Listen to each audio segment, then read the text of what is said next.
So in this question we need to consider this figure 5 where PQRS is a square lawn with side PQ is equal to 42 meter. PQ and SR both will be 42 meter as it is a rectangular. Two circular flower beds are there on the sides PS and QR with center O, the intersection of its diagonal.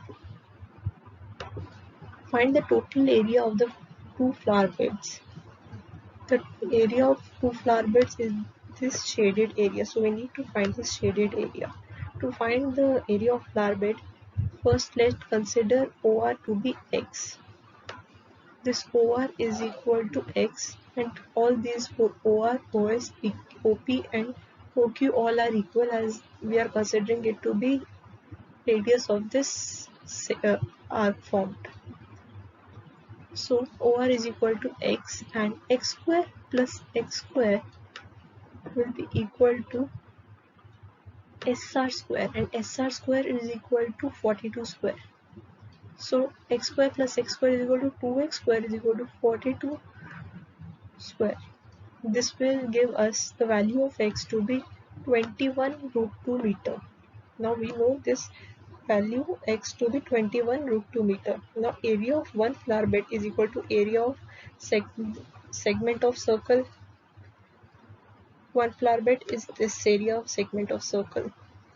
Now we'll find the area of one flower bed, that will be 22 pi r square into 90 by 360 because the angle formed here is 90 degree minus half into r square because we don't need the area of this triangle. So 22 into 21 by root 2 into 21 by root 2 into 90 by 360 minus half 21 by root 2 into 21 by root 2.